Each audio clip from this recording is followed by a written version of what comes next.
और एक शब्द उसमें बदल दिया था। तो बाद में मैंने पूछा कि सही शब्द क्या है, तो उन्होंने सुनाया, पहले सुनाया कि गुड़वा पड़े ऐंचा तानी, गुड़वा पड़े ऐंचा तानी तू चली गई। फिर कहा गुड़वा पड़े ऐंचा तानी तू चली गई। किसको चली गई कहा? तब फिर उन्होंने बाद में सबसे लास्ट में कहा कि धोखा दई के जवानी तू चली गई।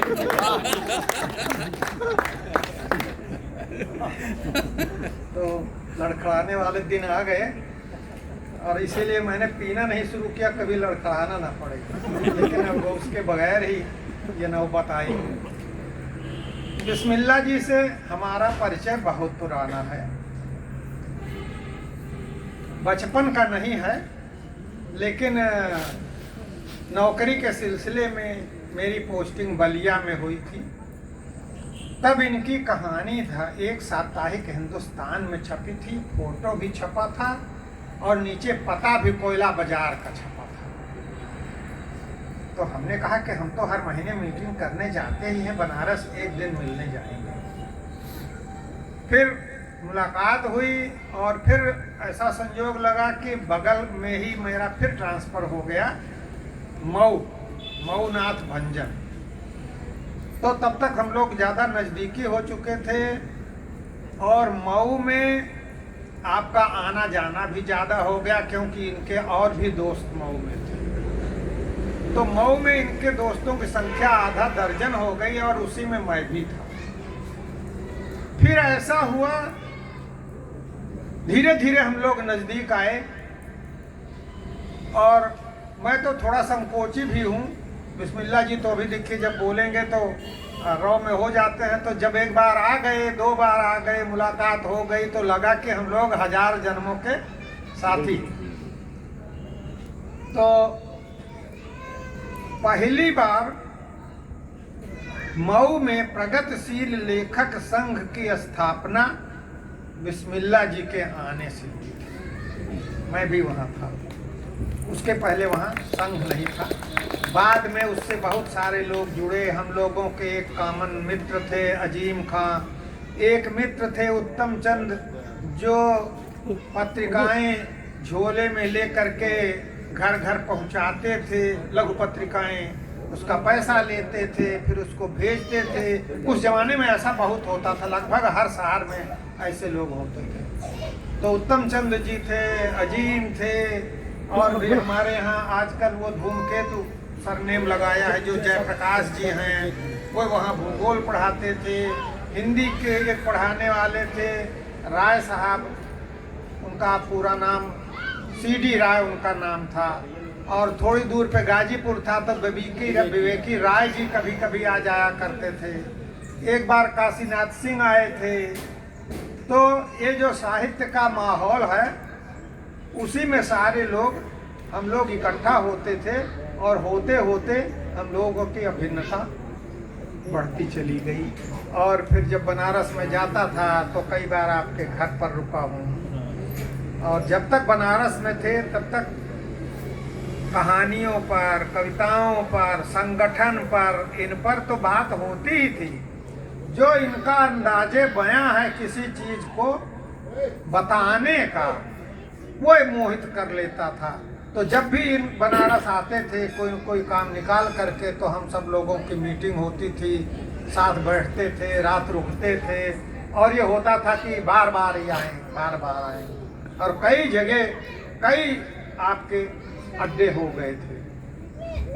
इतने ज़्यादा दिन गुजर गए जैसे आप अपने बचपन के साथी, जैसे अब हम भी वरिष्ठ हो गए, ये भी वरिष्ठ हो गए। तो मेरे भी समझ में नहीं आता है कि जो हम लोग रात भर बात करते थे वो क्या बात होती थी। कुछ तो होती रही होगी, लेकिन अब बिल्कुल नहीं समझ में आता कि क्या बात होती थी। हमारे एक मित्र कहते थे कि वो भी, हम बच्चे थे, हम लोग BA इंटर कर रहे थे, कि हमारे पिताजी कहते हैं कि क्या तुम लोग बात करते हो, एक दिन ऐसा आ जाएगा कि तुम अपने दरवाजे से बैठ के टुकुर टुकुर ताकोगे और ये अपने दरवाजे से, और कुछ रहेगा ही नहीं बात करने के लिए, तो अब कौन सी ऐसी बात। तो ये सही बात है कि उम्र बीतने के साथ हमारे पास कहने को भी कम हो जाता है और सुनने की इच्छा भी घट जाती है। अब हम लोग मिलते हैं, गले मिलते हैं, देख के ही अच्छा लग जाता है, और उस तरह अंतर गुम्फित होने वाली स्थिति मानसिकता नहीं रहती है, और यकीन नहीं होता कि हम ही लोग हैं कि जब बहस शुरू होती थी, बात शुरू होती थी, हम उनके यहाँ कोयला बाजार में रुकते थे कभी रात में, या किसी किताब पे बात होती थी तो होती ही चली जाती थी। तो अब ये बुढ़ौती में उन दिनों को याद कर पाना बिल्कुल उंगली रख कर याद कर पाने जैसा नहीं है। फिर भी कुछ चीज़ें आपकी याद रह गई हैं, जैसे एक कविता इन्होंने लिखी थी जो अभी हम पूछ रहे थे तो इनको भी नहीं याद। एक शब्द उसमें से मैं सोच रहा था कि मैं भूल रहा हूँ तो जान जाऊँ, लेकिन बताया कि मुझे तो बिल्कुल ही नहीं याद है। तो मैं उसकी कुछ लाइनें सुनाता हूँ और कुछ और चीज़ें फुटकर सुना करके ये खाना पूरी करता हूँ। एक तो था, मुझे बहुत पसंद आई थी, हाँ, जब हम लोगों ने प्रगतिशील लेखक संघ की स्थापना वहाँ की तो एक पत्रिका भी निकालने की शुरुआत की। उस पत्रिका का नाम तो इस समय मुझे भूल रहा है,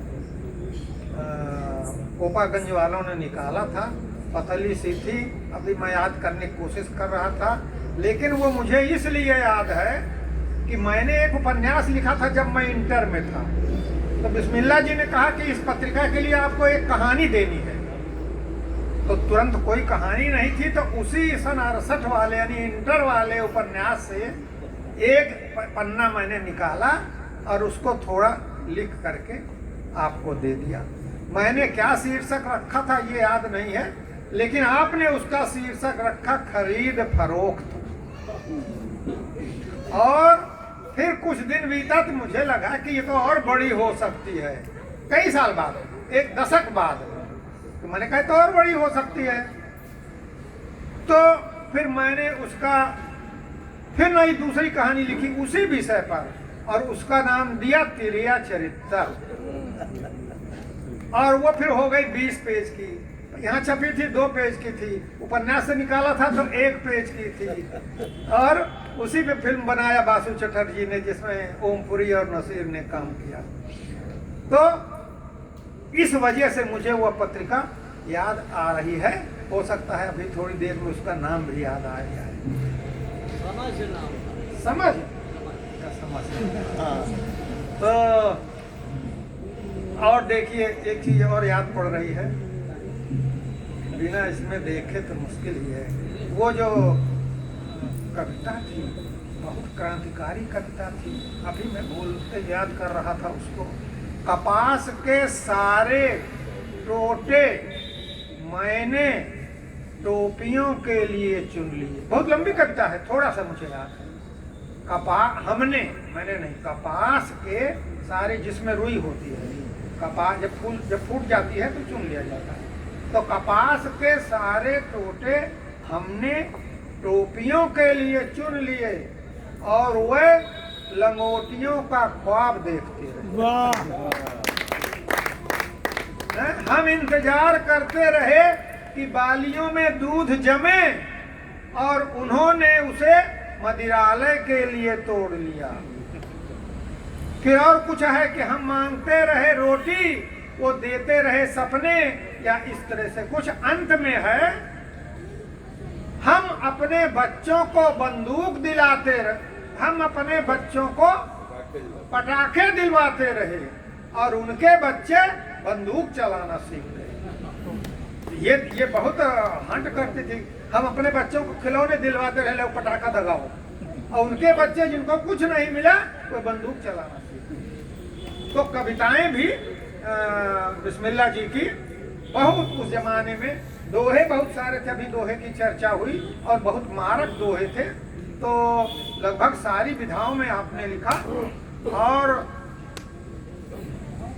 ये जो बहुत चर्चा होती है, क्या नाम है,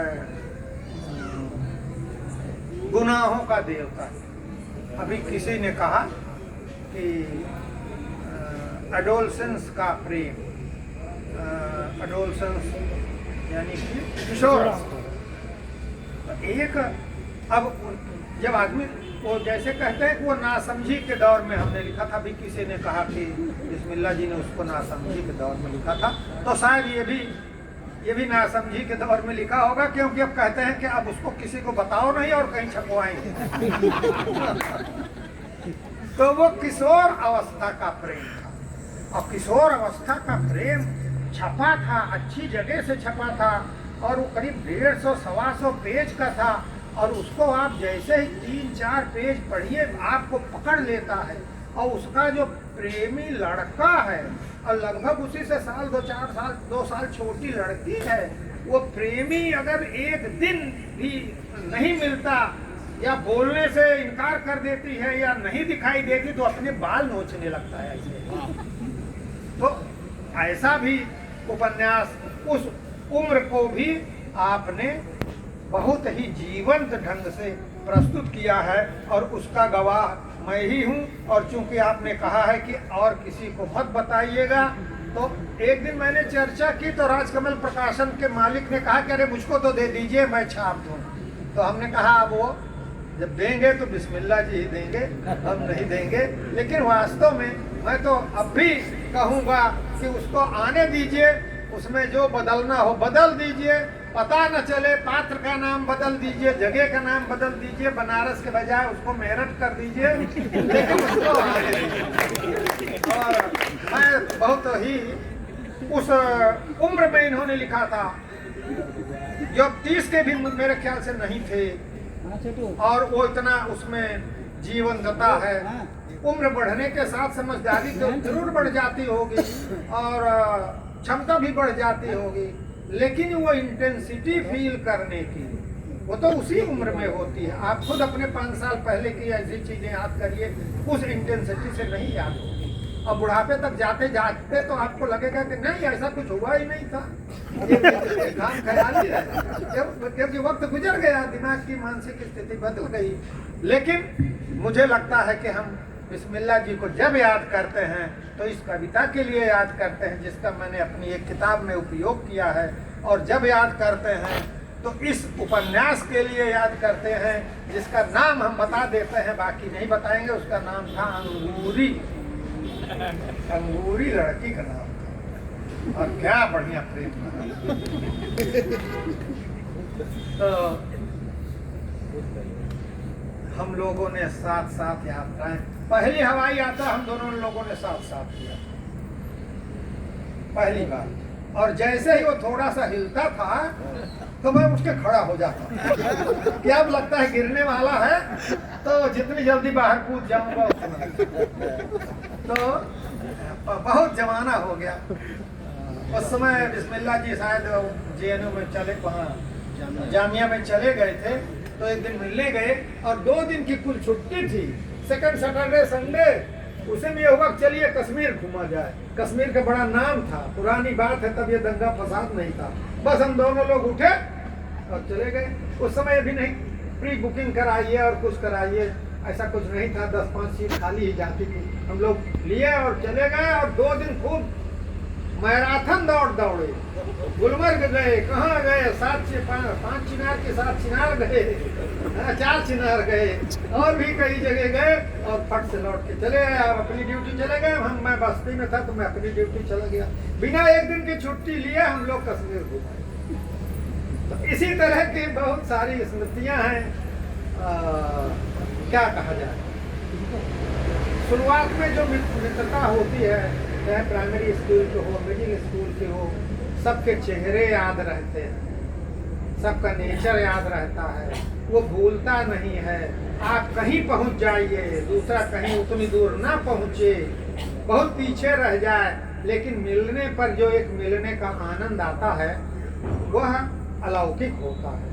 तो ऐसे ही अब आप दिल्ली में बसे हैं, मैं लखनऊ में हूँ, लेकिन कभी जब बीच में आमने सामने मिलते हैं तो जो आंखों में चमक आती है वो लगता है कि हाँ, मित्रता भी कोई चीज होती है जो शाश्वत होती है, जो मिटाए मिट नहीं सकती है। और इसी विश्वास के साथ हम लोग हैं कि ये मिटाए मिटने वाली नहीं है। धन्यवाद।